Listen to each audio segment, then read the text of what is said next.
사도행전 7장 39절부터 60절까지의 말씀을 우리 쉬운 성경으로 다 같이 합독하겠습니다.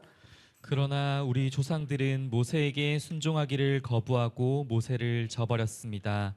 그들은 마음속으로 이집트로 돌아가려 했습니다. 그들은 아론에게 우리를 이집트에서 인도해낸 모세에게 무슨 일이 생겼는지 모르겠으니 우리를 인도할 신을 만들어 주십시오라고 말했습니다. 그들이 송아지처럼 생긴 우상을 만든 것이 바로 그때였습니다. 그들은 송아지 우상에게 제물을 바치고 자기들의 손으로 만든 것을 섬기며 즐거워하였습니다. 그러자 하나님께서는 그들에게서 돌아서시고 그들이 천재들을 섬기게 내버려 두었습니다.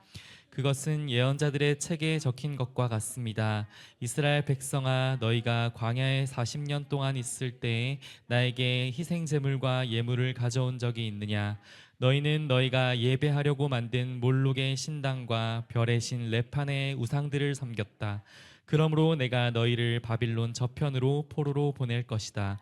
우리 조상들이 광야에서 지낼 때에 증거의 장막이 그들의 곁에 있었습니다. 그 장막은 하나님께서 모세에게 명령하셔서 만들게 하신 장막입니다. 이 장막은 모세가 하나님께서 보여주신 모양을 따라 만든 것입니다. 그 후에 우리 조상들이 이 장막을 가지고 가나안 땅에 들어갈 때에 하나님께서 그 땅에 살고 있는 여러 민족을 쫓아내셨습니다. 이 장막은 다윗 시대까지 그 땅에 있었습니다. 다윗은 하나님 앞에서 은혜를 받은 사람이었습니다. 다윗은 야곱의 집을 위해 하나님의 처소를 짓게 해달라고 간구하였습니다. 그런데 정작 하나님을 위해 지은 집은 가장 높으신 하나님께서는 사람이 손으로 지은 집에 살지 않으셨습니다. 주님께서 말씀하셨다. 하늘은 내 보좌요, 땅은 내 발판이다. 너희가 나를 위해 무슨 집을 지을 수 있겠느냐? 내가 쉴 곳이 어디 있겠느냐? 이 모든 것이 다 내가 만든 것이 아니냐? 고집 센 사람들이여, 여러분들의 마음은 어찌 그리 완악하며 귀는 꽉 막혔습니까? 여러분들은 여러분의 조상들처럼 항상 성령을 거역하고 있습니다. 여러분의 조상들이 핍박하지 않은 예언자가 한 사람이나 있었습니까? 그들은 심지어 의인이 올 것을 예언한 사람들 죽이기까지 했습니다. 이제 여러분은 조차도 알아보지 못하고 배반하여 죽였습니다. 여러분은 천사들이 전해준 모세의 율법을 받고도 그것을 지키지 않았습니다. 공의의 의원들은 스데반이 하는 말을 듣고 몹시 화가 나서 스데반을 보며 이를 갈았습니다. 그러나 스데반은 성령이 충만하여 하늘을 쳐다보았습니다. 그는 하나님의 영광과 예수님께서 하나님의 오른편에 세신 것을 보았습니다. 스데반이 외쳤습니다. 보십시오, 하늘이 열리고 하나님의 오른편에 인자가 서 계신 것이 보입니다. 그러나 사람들은 귀를 막고 큰 소리를 지르며 모두가 스데반에게 달려들었습니다. 그들은 스데반을 끌고 나가서 그를 향하여 돌을 던졌습니다. 증인들은 자기들의 옷을 벗어 사울이라는 젊은이의 발 앞에 놓았습니다. 사람들이 스데반을 돌로 칠 때 스데반은 주 예수님, 내 영혼을 받아주십시오라고 기도했습니다. 스데반은 무릎을 꿇고 큰 소리로 주님, 이 죄를 이 사람들에게 돌리지 마십시오라고 외쳤습니다. 이 말을 하고 스데반은 잠들었습니다. 아멘. 오늘은 사도행전 16번째 시간으로 오늘도 하나님의 충만한 은혜가 우리 모두에게 넘치기를 소망합니다. 말씀드렸듯이 주일날 선포되어지는 하나님의 말씀은 하나님께서 주시는 선물 같은 것으로 신자는 하나님께서 지금 우리에게 말씀해 주시려고 하는 것을 말씀해 주는 시간이라고 생각해야 하는데, 그럴 때 우리의 영혼을 일깨울 수가 있는 것이고 죄로부터 돌이켜서 더 믿음으로 나아가고 영혼을 살찌게 만들 수 있는 것입니다. 그러므로 마음을 다잡고 특별히 우리 자녀들 졸음이 오더라도 참아가면서 이 하나님의 말씀을 제대로 들으려고 애쓰는 시간이 되기를 바랍니다. 지금 우리가 스데반 설교의 마지막 부분을 읽었습니다. 이 스데반 선교는 잘 보시면 이스라엘의 역사를 이야기하고 있는 것처럼 보이는데, 먼저 이스라엘이 처음 시작하게 된 이 족장시대의 이야기를 우리는 지지난 시간에 살펴보았습니다. 그때 아브라함과 이삭과 야곱에게 약속한 바가 비로소 성취되기 시작한 이 모세 시대의 이야기로 지금 이어지고 있는 것들을 보게 됩니다. 이 역사들을 우리는 보면서 어떤 한 위대한 인물의 삶을 살펴보기 위함이 아니라 모든 일의 주체가 하나님이라는 것을 우리가 깨닫게 되는데, 그러니까 하나님께서 이 모든 것 가운데 개입하시고 간섭하시고 역사하지 않으시면 도무지 시작할 수 없고 성취될 수 없는 일들이 지금 이스라엘 역사 가운데서 일어나고 있다는 것을 보고 있습니다. 그런데 안타깝게도 이 이스라엘 백성들은 하나님의 이 구원 계획에 대해서 전혀 알지 못한 채로 하나님이 그들에게 세우신 이 구원자를 부정하고 대적하는 모습들을 보게 되는데, 누가 너를 우리의 관리와 재판장으로 세웠느냐라고 하면서 이 하나님이 세우시는 모세를 거부했던 것처럼 이 백성들이 그렇게 거부하면서 살아갔던 역사였습니다. 이렇게 이 설교는 아브라함으로부터 시작해서 요셉과 이 모세로 이어지며 끝으로 결국에는 성전으로 이어지는 것을 보게 되는데, 스데반은 이렇게 이스라엘 역사 전체를 흩어가면서 자신의 청중인 사내들인 공의의 회원들이 하나님의 구원자를 거부했던 그들의 조상들과 조금도 다르지 않다라는 것을 지금 보여주고 있는 것입니다. 39절에 보시면 우리 조상들은 모세에게 순종하기를 거부하고 모세를 저버림으로 그들은 마음속으로 이집트로 돌아가려고 했다라고 말하는데, 이 본문에 이 모세가 거부하고 오히려 이집트로 돌아가려고 했다라고 말하는 이 시점이 참 놀랍습니다.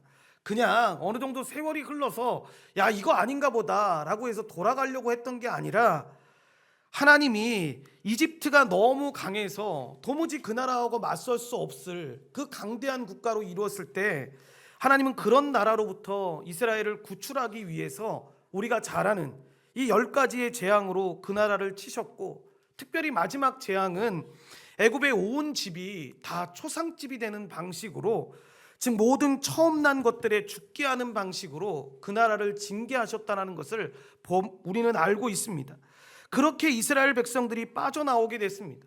더군다나 빠져나오는 과정도 얼마나 순탄치 않았고 하나님의 역사였는지를 우리는 아는데, 적들이 마음을 다시 돌이켜서 군대를 이끌고 그 이스라엘 백성들을 죽이려고 그들을 쫓아오지 않습니까?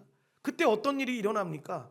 홍해를 갈라서 이스라엘 백성들은 마른 땅을 건너가게 하고, 그 뒤를 따라온 애굽의 군대는 이제 다시 물이 덮여져 버리는 바람에 완전히 그 물에 수장된 상태로 죽게 되는 것들을 그들이 다 보았습니다.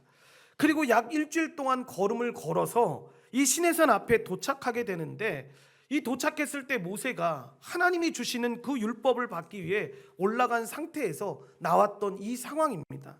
그러니까 그 10가지의 재앙과 홍해가 갈라지는 기적을 경험한 지 채 10여일이 되지 않은 상태였습니다.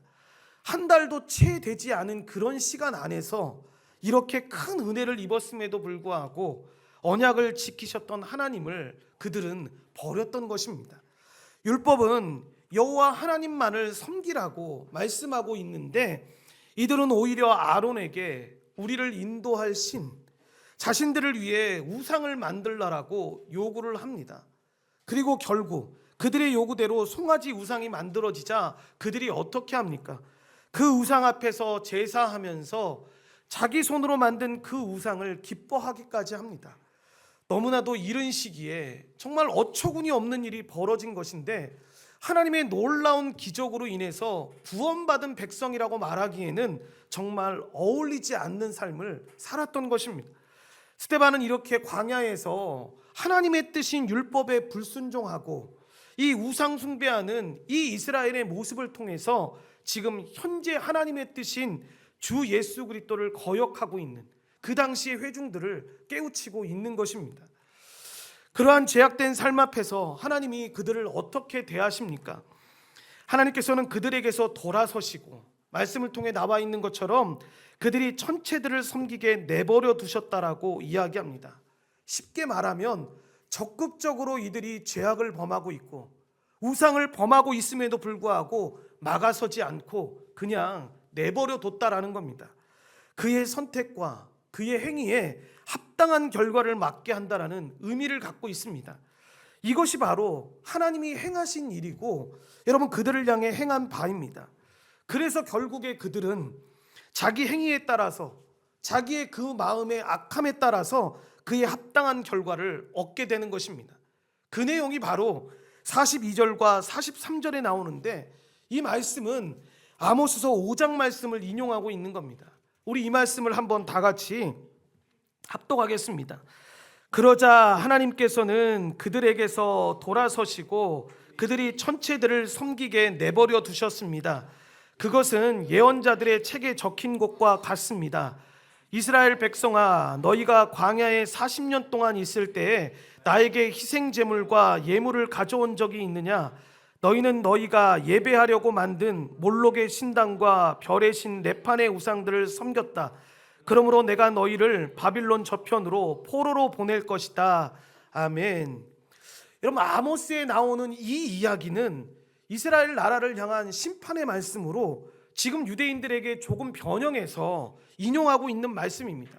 그러니까 여기 나오는 이 몰록의 신당과 별의 신 레판의 우상들을 섬겼다는 것을 통해서 지금 뭘 말하는 거냐면, 하나님은 40년 광야 생활을 하면서 너희들이 분명히 제물을 드렸지만, 즉 하나님이 명하신 바에 따라 제물을 가지고 제사를 드렸지만, 지금 말로 하면 너희가 교회당에 나와서 예배당에 나와서 그 예배를 드렸지만 하나님은 받으신 일이 없다라고 분명하게 말씀하는 것입니다. 왜 그렇습니까? 여러분, 이스라엘 백성들이 형식적으로 동물의 제물을 바쳤지만 그들의 마음은 하나님을 거역하고 자신들의 욕망과 욕심에 따라서 살아가기를 멈추지 않으면서 드렸기 때문에 그들이 드렸던 그 모든 제물들, 지금 말로 하면 스스로가 드렸다라고 생각했던 그 모든 예배들이 하나님 앞에 거룩하고 온전한 제물이 아니었다라고 이야기하는 것입니다. 그래서 결국 그들이 가나안과 애굽의 이 악한 신들을 섬기고 받들면서 결국에는 이것들로 인해서 포로로 끌려가게 될 것이다라고 이야기하고 있는 것입니다. 이렇게 모세의 이야기는 하나님은 가나안과 예루살렘 성전을 넘어 애굽에서 모세를 기르셨고 이 시내산 광야에서 거룩한 땅에서 모세를 불러 구원자로 세우신 하나님이심을 보여주십니다. 그래서 비록 이스라엘은 여러분 그 모세를 거절하였지만 하나님은 그 모세를 통해서 이스라엘 백성을 가나안 땅으로 인도해서 당신의 구원 역사를 이루셨다라고 말하고 있는 것입니다. 그러니까 하나님이 세우신 구원자 모세를 모독하는 것은 너희들이 지금 말하는 것처럼 내가 아니라 모세에게 복종하지 않고 그를 거절하여 애굽으로 돌아가려고 했던, 즉 금송아지와 일월 성신과 온갖 우상을 섬겼던 이스라엘 조상이라는 것을 이렇게 말하고 있는 것이고, 또한 그 모세가 율법과 함께 간곡하게 전한 하나님이 세우시는 나와 같은 선지자인 그 예수님을 죽인 바로 너희들이라고 이야기하고 있는 것입니다. 그러면서 말씀은 이제 성전이라는 중요한 주제로 넘어가게 되는 것입니다. 이것은 자신이 성전을 거슬려 말했다라고 그들이 고소했으니까 그 내용에 대한 대답을 지금 하는 것입니다. 건물 성전을 우상화하는 문제를 다루고 있는데, 먼저 스데반은 유대인들이 소중하게 생각하고 있는 그 성전의 역사에 대해서 이렇게 간략하게 말합니다. 첫째로 하나님께 예배할 수 있는 곳인 그 증거의 장막, 즉 성막은 이미 하나님이 모세에게 만들어 주셔서 광야 시대 때부터 있었다는 것입니다. 물론 하나님의 장막보다 이 우상의 몰록의 장막에 절했지만 말입니다. 그리고 두 번째로 그 성막을 여호수아 때에 가나안 땅으로 가지고 들어갔고, 그래서 가나안 땅에 들어갈 때에도 이스라엘 백성은 그 성막을 앞세워서 모든 전쟁을 수행하는 것들을 보게 됩니다. 여러분, 이러한 일들이 다윗 때까지 이르게 됩니다. 그리고 셋째로 다윗이 크신 은혜를 받아서 하나님의 처소 곧 성전을 짓게 해달라고 간구했지만 하나님은, 즉 성전을 지은 사람은 솔로몬이었다라는 것, 솔로몬에게 허락하셔서 그 일을 행하는 것을 지금 말씀을 통해서 이야기하고 있는 것입니다. 그런데 이러한 성막 혹은 성전은 하나님께서 지시한 것이지만 말씀을 통해서 뭐라고 이야기합니까? 결국 사람의 손으로 지은 것이 아니냐라는 것입니다. 그러므로 그 자체로 완성되거나 거룩한 것이 아니라는 것인데, 성막이나 성전은 그러니까 참된 성전이신 예수 그리스도를 가리키는 모형이고 그림자라는 것을 이야기하는 겁니다. 지금 말로 하면 성전 안에 들어오면 은혜를 받고 구원받는 것이 아니라 그 안에서 역사하고 일하시고 계시는 하나님의 그 임재를 경험해야 한다라는 겁니다. 그러니까 이것은 여러분 우리가 말하는 예배당 안에서만 일어나는 것이 아니라 그 예배당을 통해서 분명하게 말씀하고 계시는 그 예수 그리스도에 대한 존재를 지금 설명하고 있는 것입니다. 그렇기 때문에 이렇게 성막에서 성전으로 발전된 것처럼 여러분 이제 건물 성전은 예수 성전으로 바뀌어야 되는데, 그런데 안타깝게도 이스라엘 백성들은 결국 성전을 우상시했고 그곳에만 하나님이 있다라고 이야기했다라는 것입니다.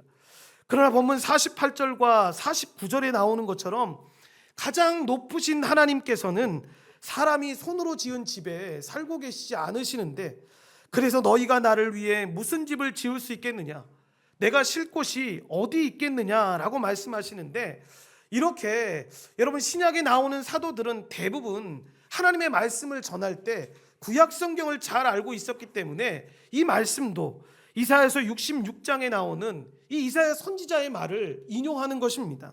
자신의 주장이 지금 내가 생각나서 갑자기 전하고 있는 말씀이 아니라 하나님이 선지자 되는, 우리가 금요 설교를 들으신 분들은 알겠지만 여러분 예수 그리스도를 선지자로 이 땅에 보내셨다고 했을 때 선지자가 행하는 가장 중요한 일이 뭐라고 말씀을 드렸냐면 대언자라고 이야기했습니다. 그러니까 대언자는 무엇입니까? 그 말씀이 하나님께 받은 사람입니다.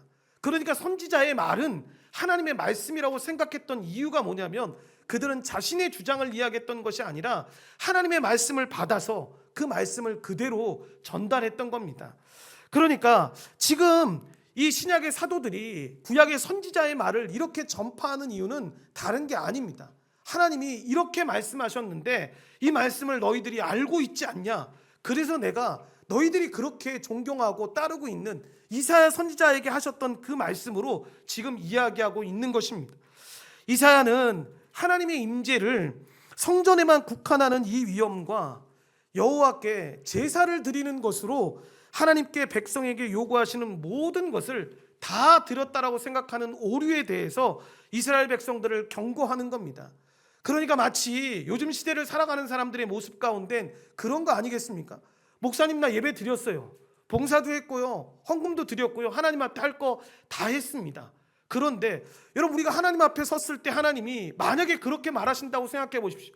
너는 나한테 평생을 살아가면서 단 한 번도 예배 드리지 않았어 라고 말한다고 생각하면 여러분 그것처럼 우리가 충격받을 일이 어디 있겠습니까?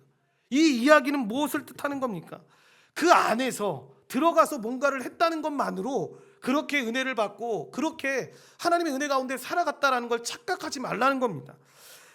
이렇게 그들의 조상들은 성전을 우상으로 만들었고 하나님의 말씀에 귀를 기울이지 않았습니다.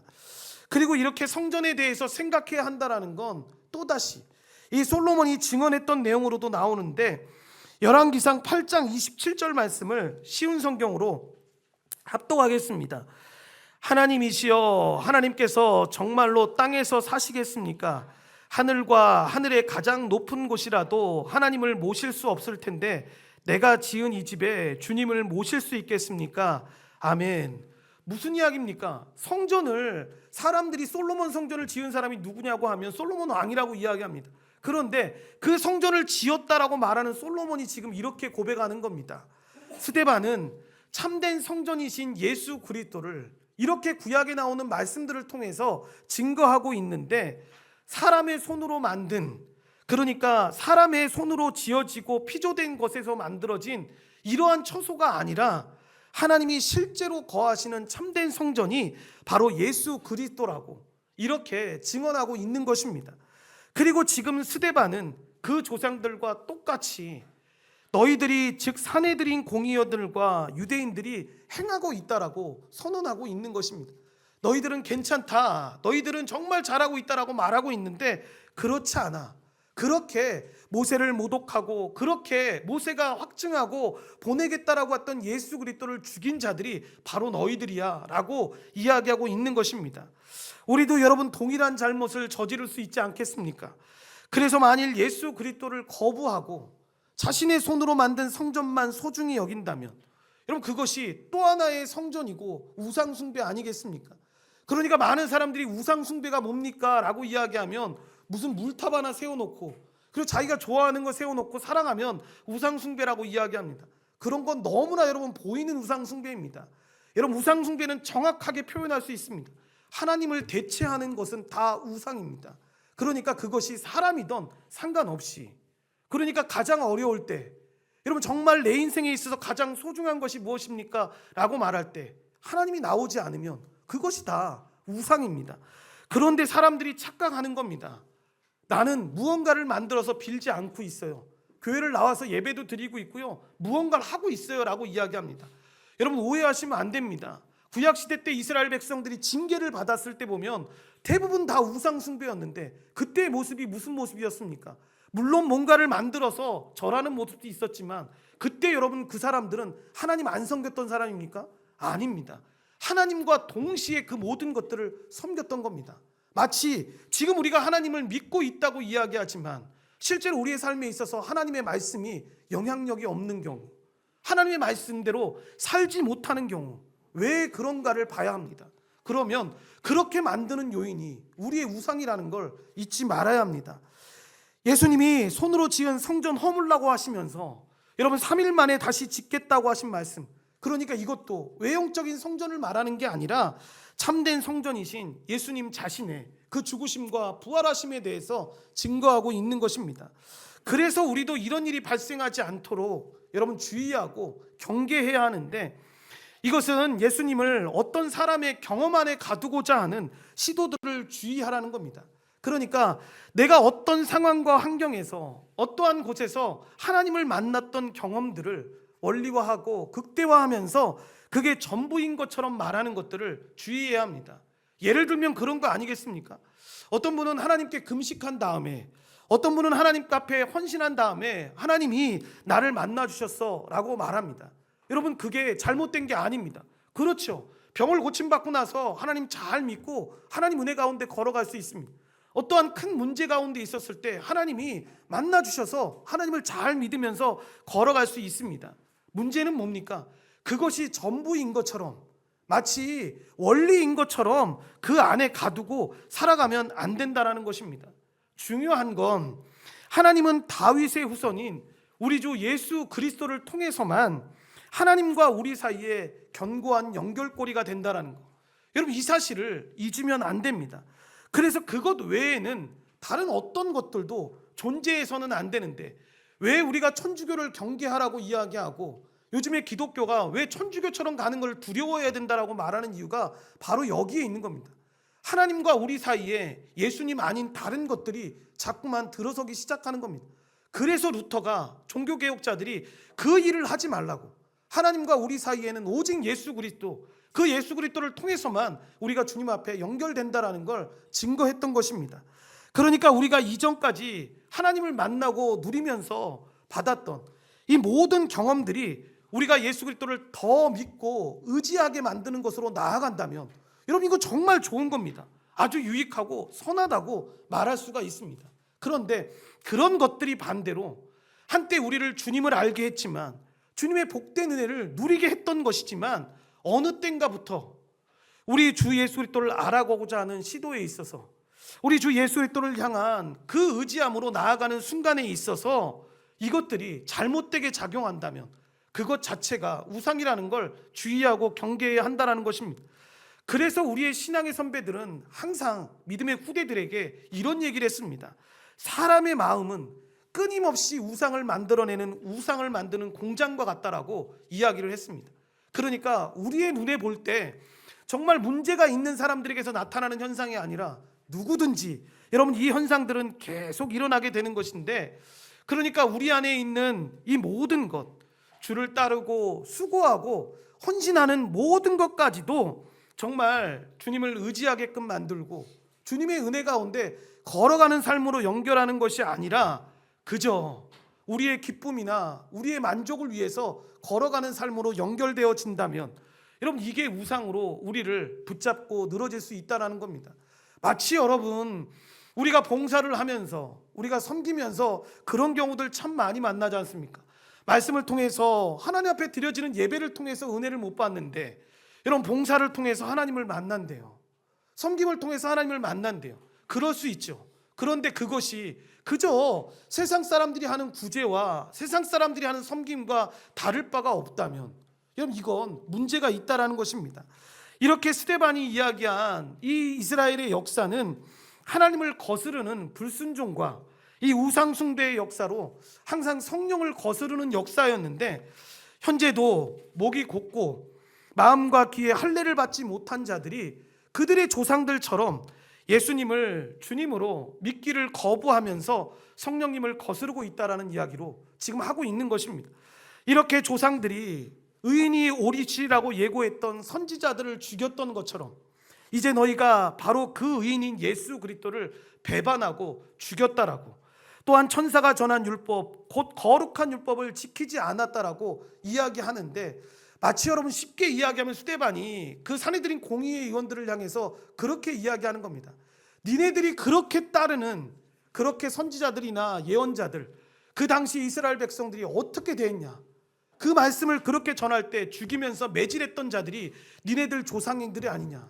그런데 지금 너희들이 나를 고소하면서 나를 고발하고 있지만 실제로 그들이 행했던 것처럼 그렇게 선지자들이 그런 일들을 행할 때 너희들이 지키지 않고 있다라고 이야기하고 있는 것입니다.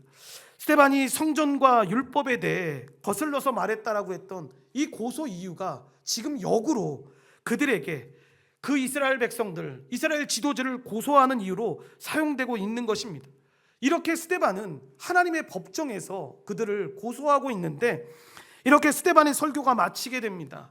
아주 긴 설교였는데 여러분 이 설교는 정말 몇 번을 되짚어봐도 중요할 만큼 구약의 풍성한 내용들로 기초되고 있는데 아주 탄탄한 논리와 논증을 가지고 있는 설교의 내용입니다.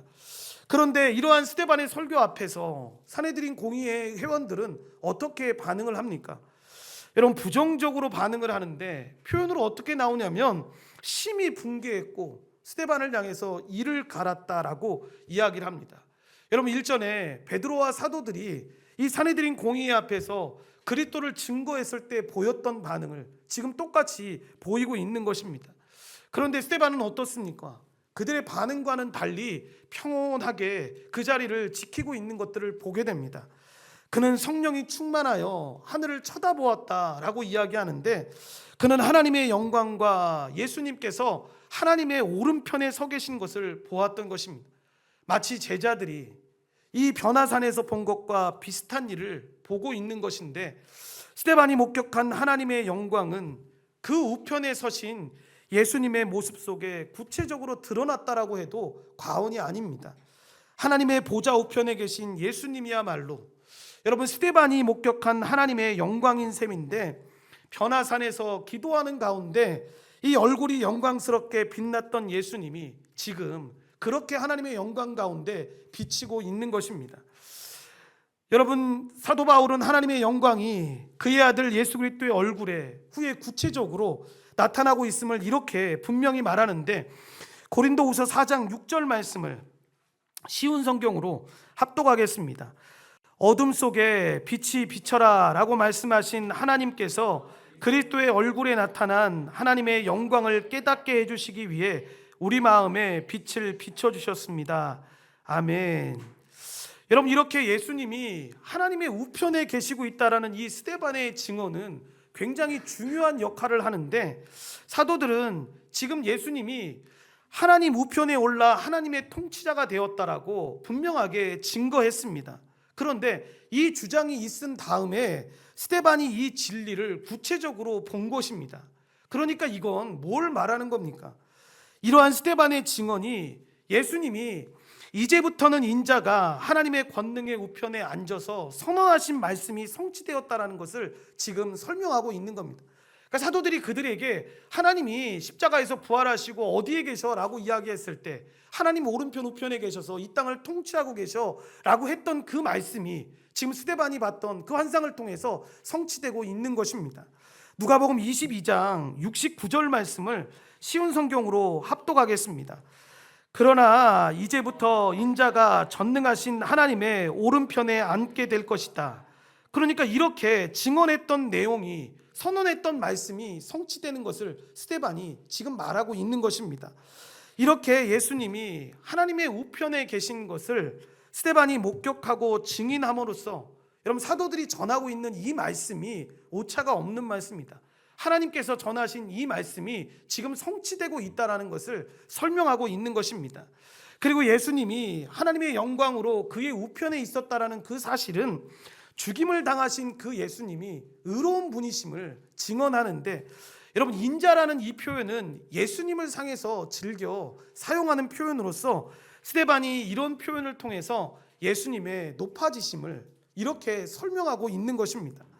이렇게 스데반은 자신을 향해서 정말 이를 갈면서 죽이려고 하는 그 사람들 앞에 있을 때 하나님의 영광과 그 영광 중에 계신 예수님을 보았는데, 우리는 이 모습을 통해서 복음을 전하는 일이 얼마나 영광스러운 일인지를, 그리고 어떤 핍박이 오더라도 우리 주님이 함께 계시고 있다는 사실을 이 모습만 봐도 알 수 있습니다. 특별히 하나님 우편에 모든 만물을 다스리시며 구원하시는 예수님께서 서셨다라는 이 표현은 정말 독특한 표현이 아닐 수 없는데, 왜냐하면 주님이신 예수님은 항상 하나님의 보좌 우편에 앉으신 분이었기 때문입니다. 아마도 우리 주님께서 고난 가운데 교회와 항상 함께하고 계신다는 것을 여러분 이렇게 스데반에게 보이신 것인데, 이렇게 기록으로 남겨서 후대에, 그러니까 지금 시대를 살아가고 있는 우리들에게도 모든 교회들을 격려하면서 그렇게 하나님이 우리와 함께 하신다라는 것을 보여주는 것입니다. 그런데 그때에도 이 산헤드린 공의회원과 함께 했던 사람들은 이 스데반의 책망 앞에서, 그리고 예수님이 하나님의 우편에 계신다라는 이 증거 앞에서도 모든 것들을 받아들이지 않게 되는데, 그 대신 어떤 표정을 짓게 됩니까? 큰 소리를 지르면서 귀를 막고 일제히 스데반을 향해서 달려들었다라고 표현하고 있습니다.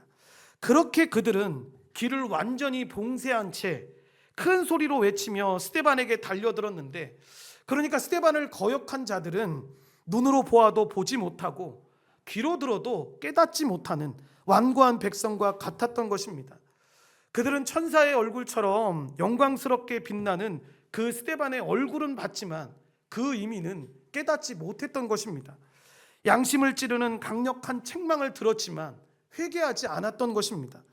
결국 무리는 스데반을 성 밖으로 끌고 가서 돌을 던져 여러분 그를 죽게 만드는데, 이때 이 스데반에 대한 거짓 증언을 한 사람들이 옷을 벗어서 여러분 사울이라는 청년 앞에 발 앞에 두는 것을 보게 됩니다. 그런데 이 장면을 보면서도 우리는 잘 이해를 못하는데 굉장히 많은 의미가 있는 장면입니다. 왜냐하면 거짓 증인들이 당시 사법적인 관례에 따라서 행동하지 않았다라는 것을 이렇게 보여주는 장면입니다. 무슨 얘기냐면, 당시 관례에 따르면 여러분 그들은 죽임당한 스데반의 이 옷을 벗겨서, 그러니까 이렇게 죽을 정도의 죄를 지은 사람들에겐 돌을 던져서 죽이는 것 자체는 문제가 되지 않습니다.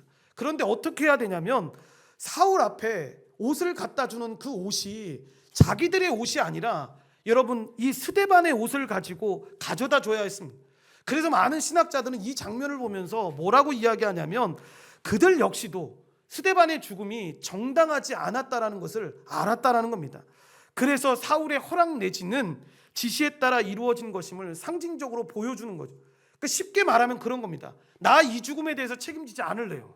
이거 사울이 허락한 범위 안에서, 아니면 누군가에게 시켜서 내가 이 일을 한 거기 때문에 나 이 일에 대해서 책임지지 않을 거예요. 왜냐하면 하나님의 그 율법에 대한 두려움을 그들은 알고 있었기 때문에, 거짓된 증언을 할 때에도 하나님이 어떻게 심판하실 거라는 걸 알았기 때문에 이렇게 행했던 것입니다. 그런데 여러분 그때 사울은 이 사도행전 8장에 이 말이 나오는데, 여러분 그 죽음을 마땅히 여겼다, 그런 이상이 없지 여겼다라고 생각했던 것입니다. 그리고 이렇게 무리가 돌로 치기 시작했을 때 스데반은 그저 돌을 맞고 죽었던 것이 아니라 자신의 영혼을 예수님께 의탁하면서 기도하는 것을 보게 됩니다. 마치 여러분 예수님이 돌아가셨을 때, 이 십자가에서 돌아가실 때의 모습을 보면 정말 흡사하다는, 거의 같다라는 걸 보게 되는데, 자신의 영혼을 아버지께 부탁한 그 예수님의 모습을 반영합니다. 특히 그는 하나님 아버지가 아닌 예수님께 기도하고 있는데, 그가 친히 예수님의 영광스러운 모습을 보았기 때문입니다. 그리고 예수님이 하나님 우편에서 중보자로 일하고 계시기 때문에 그분에게 기도하는 건 하나님이 예수에게 부활하신 그 탁월한 지위를 인정한다라는 것을 지금 보여주고 있는 것입니다. 그리고 무릎을 꿇고 큰 소리로 주여 이들에게 그 죄를 돌리지 마옵소서라고 했던 그 기도의 장면도 예수님이 하셨던 것처럼 이 용서를 위해 기도하셨던 것으로 보이는데, 예수님의 기도를 보면서, 예수님의 그 사랑을 보면서 스데반이 이 기도를 하게 된 것입니다. 이렇게 극단적인 죽음을 맞이한 이 스데반은 예수님의 가르침에서 굉장히 큰 비중을 차지하는 이 용서를 위한 기도를 몸소 실천했던 것인데, 그렇게 용서의 기도를 한 다음에 스데반은 잠들게 됩니다. 죽게 됩니다. 사람들의 용서를 구하는 이 스데반의 이 기도는 결국 이 사건의 배후에 있었던 사울을 위한 기도이기도 한데, 하나님은 이 기도에 응답하셔서 사울을 용서하셨을 뿐만 아니라 그를 위대한 복음의 일꾼으로 변화시키셨습니다. 그래서 스데반을 잡아 죽이는 일을 조종했던 그 사울이, 여러분 시간이 지나서 어떻게 합니까? 스데반의 자리를 대신하는 자로 세움을 받아서 이 고난받은 증인으로 사역을 감당하게 됩니다. 이 사울이 누굽니까? 여러분 우리가 잘 알고 있는 사도 바울입니다. 스데반의 이 기도를 통해서 사울이 이렇게 세워져 가는 것입니다. 결론적으로 우리는 이 스데반의 긴 설교를 들으면서 다시 한번 이 말씀이 말하고 있는, 이 우리에게 괜찮다, 너 잘하고 있다, 너 훌륭하다라고 인정하기보다 이 말씀의 핵심인 모세가 전한 율법이요, 또 그 모세 자신을 대적하고 거역하는 자로, 여러분 그 말씀 앞에서 도무지 괜찮다고 말할 수 없는 우리 자신의 모습을 스스로 보게 되는데, 그것이 다시 한번, 그래서 우리의 구원을 생각할 때마다 이것이 얼마나 큰 은혜인지를 생각하게 됩니다. 우리가 괜찮은 존재라서가 아니라, 우리가 정말로 하나님 앞에 믿음의 어떤 행위를 해서가 아니라, 하나님이 이 구원의 은혜를 우리에게 베풀어 주셨다는 것. 그래서 이 말씀을 볼 때마다 우리는 우리의 삶을 돌아봅니다.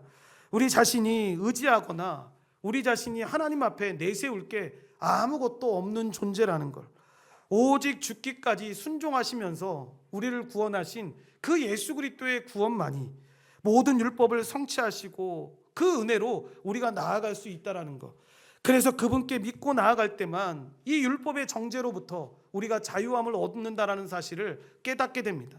그뿐만 아니라 우리와 하나님 사이에 이 영원한 기반은 다른 어떤 것이 아니라, 그러니까 우리가 만들어낸 어떤 구조나 헌신이나 경험들이 아니라 우리 주 예수 그리스도, 살아계신 그 주 예수 그리스도 한 분뿐이라는 것.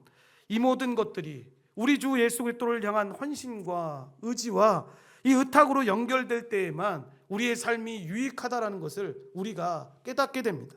이렇게 주님을 의지할 수 없는 자요, 주님을 의지할 때만 우리가 하나님 앞에 나아갈 수 있다라는 것을 알게 됐을 때, 우리는 우리의 삶 속에서 일하고 계시는 그 하나님의 은혜를 경험하게 될 것입니다.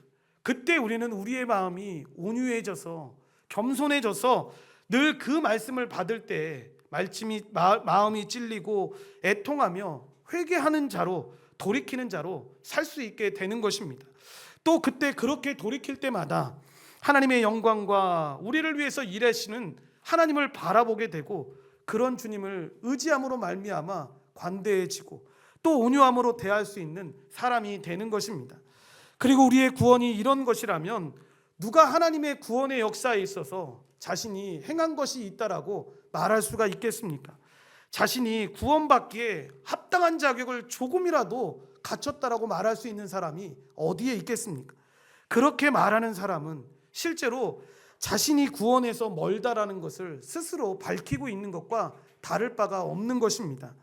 여러분, 우리는 스데반의 설교에서 이 사실을 확인합니다. 우리는 끊임없이 하나님께 반역을 일삼았던 실패자들 아닙니까? 그런데 그 실패자들을 하나님께서 버리지 않으시고 당신의 약속제로 구원자 그 예수 그리스도를 보내주셔서 당신의 그 크신 구원 역사를 이루셨습니다. 그러니 어떻게 자신의 인생을 실패한 인생이다라고 이야기할 수 있겠습니까? 어떻게 하나님을 거역한 일로 인해서 내가 하나님께 구원받을 수 없다라고 말할 수 있는 사람이 되겠냐라는 것입니다. 금요일날 배웠던 그리스도의 삼중직 가운데 이 제사장의 역할을 예수 그리스도가 하시고 있다는 걸 지금 우리가 믿고 있다면, 우리가 지금 상황이 별로 좋지 못해서 하나님을 제대로 믿지 못하고 있다고 해서 우리의 삶을 보면서 나는 별로 구원받지 못한 것 같아요. 그런데 자기가 상황이 좀 좋아지고 믿음이 좋아지면 이제 구원받고 하나님의 큰 복을 받을 것 같아요 라고 하는 말을 어떻게 할 수 있겠냐라는 겁니다. 그리스도의 삼중직인 그리스도의 이 제사장직을 제대로 이해하지 못하니까 여러분 그런 표현들이 나오는 겁니다. 여러분 그 모든 것, 우리의 상황과 환경에 상관없이 예수 그리스도로 말미암아 우리가 구원받은 자이고 우리가 하나님의 은혜로 살아가는 자라는 것.